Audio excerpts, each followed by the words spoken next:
Hello दोस्तों, नमस्ते। कैसे हो आप लोग? उम्मीद करता हूँ अच्छे होंगे और आपकी तैयारी बहुत अच्छी तरीके से चल रही होगी।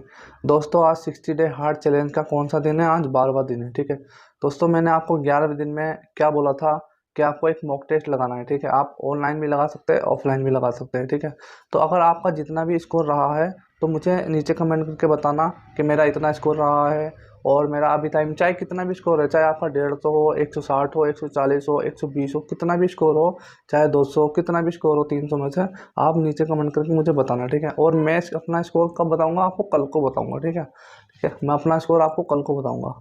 तो दोस्तों, आज 60 डे आर्ट चैलेंज का 12वां दिन है। आज मैं आपको ये बताऊंगा कि आपको कौन कौन से सब्जेक्ट पढ़ने हैं और उसमें आपको कौन कौन से टॉपिक पढ़ने हैं। ठीक है दोस्तों, जो भी स्टूडेंट अभी नए जुड़ रहे हैं तो वो टेंशन ना ले, अभी जुड़ सकते हैं। अभी 12 दिन हुए हैं और अभी कोर्स कम से कम ज़्यादा ख़त्म नहीं हुआ है। आप बाद में भी उसे कंप्लीट कर सकते हैं जब हम आप रिवीजन करेंगे। ठीक है, तो टेंशन लेने वाली बात नहीं है। बस आपको चैनल को सब्सक्राइब करना है और टेलीग्राम को ज्वाइन करना है। वहाँ पे आपको मैं नोट्स प्रोवाइड कराता हूँ। वहाँ पे आप नोट्स से पढ़ सकते हो या आपके पास खुद का नोट्स है, वहाँ से पढ़ सकते हो। ठीक है, बस आपको वीडियो पे मेरी टॉपिक देखना है कि हाँ, ये टॉपिक आज पढ़ना है, ये टॉपिक आज पढ़ना है। तो ये चीज़ आपको ध्यान रखनी है। ठीक है, तो दोस्तों चलो वीडियो को स्टार्ट करते हैं। दोस्तों, सबसे पहले हम बात करते हैं मैथ की। ठीक है, मैथ में आपको क्या पढ़ना है? आपको प्रतिशत पढ़ना है। ठीक है, प्रतिशत बोला था, परसेंटेज। परसेंटेज हमारा एक बहुत अच्छा टॉपिक है और ये बहुत बड़ा टॉपिक है, तो आपको कम से कम 2 पार्ट में डिवाइड करके पढ़ना है। ठीक है, 2 पार्ट में आपको डिवाइड करना पड़ रहा है क्योंकि इसमें बहुत सारे कंसेप्ट होते हैं।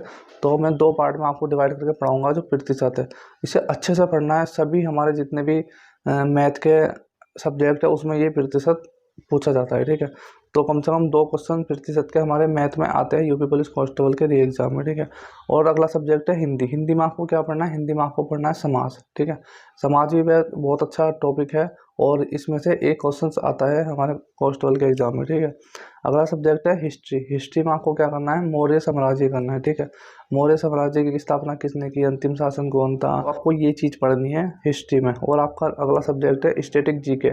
स्टैटिक जीके में आपको क्या पढ़ना है? आपको पढ़ना है भारत के उत्सव और त्यौहार। ठीक है, पहले हमने क्या पढ़ा था? आपको पढ़ा था लोक नृत्य और शास्त्रीय नृत्य पढ़े थे। ठीक है, तो आपको क्या पढ़ना है? आज भारत के उत्सव और त्यौहार पढ़ने हैं। ठीक है, तो रीजनिंग में आपको क्या पढ़ना है? आपको रीजनिंग में पढ़ना है कैलेंडर। कैलेंडर में आपको पता है हमारा एक क्वेश्चन आता है कांस्टेबल के एग्जाम में और ये बहुत बड़ा टॉपिक है। कम से कम इसमें 3 से 4 कंसेप्ट होते हैं जिससे हमारे सारे क्लियर हो जाएंगे। मैं आपको 2 पार्ट में डिवाइड करा कर पढ़ाऊंगा कैलेंडर। ठीक है, अच्छे से पढ़ना है, एक भी सवाल छूटना नहीं चाहिए। हमारा एक सवाल आएगा वही नहीं छूटना चाहिए हमारे एग्जाम में। ठीक है, तो कैलेंडर आपको अच्छे से पढ़ना है। फिर अगला सब्जेक्ट है पॉलिटी। पॉलिटी में आपको क्या पढ़ना है? भारतीय नागरिकता पढ़नी है। ठीक है, भारतीय नागरिकता पढ़नी है।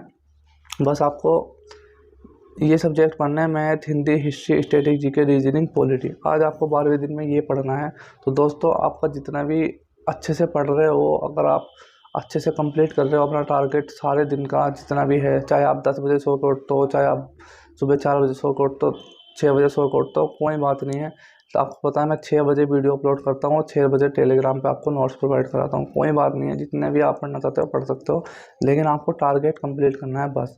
अगर आप इतना कर सकते हो ना 60 दिन तक, तो समझ लो आप सिलेक्शन भी ले सकते हो। उस चीज़ के हकदार भी हो आप, क्योंकि अगर आप 60 दिन तक ये चीज़ नहीं कर सकते तो आप सिलेक्शन के हकदार नहीं हो, आपको सिलेक्शन नहीं मिल सकता। ठीक है, ये आपको ध्यान में रखना है। आपको सिलेक्शन लेना है तो 60 दिन तक रुकना पड़ेगा, 60 दिन तक इस चैलेंज को कंप्लीट करना पड़ेगा और आपको अच्छा सा फील होगा कि हाँ, मैं यूपी पुलिस कांस्टेबल की वर्दी लेने लायक हूँ। ठीक है, तो टेंथ मेरी आप करते रहिए, अच्छे से इतना कंप्लीट करिए। 12 दिन हो गए हैं, हमें भी अच्छा लग रहा है आपके साथ जुड़ के और आपको भी अच्छा लग रहा होगा मेरे साथ जुड़ के कि हाँ, कंप्लीट हो रहा है टारगेट। और हमें भी लग रहा है कि इतना अच्छे से पढ़ने को मिल रहा है, सब कुछ हो रहा है। और बस इतना ही दोस्तों, आपको ये पढ़ना है। दोस्तों, इतना ही था वीडियो में। अगर वीडियो अच्छी लगे तो वीडियो को लाइक करना और चैनल को सब्सक्राइब करना। फिर मिलते हैं नेक्स्ट वीडियो में।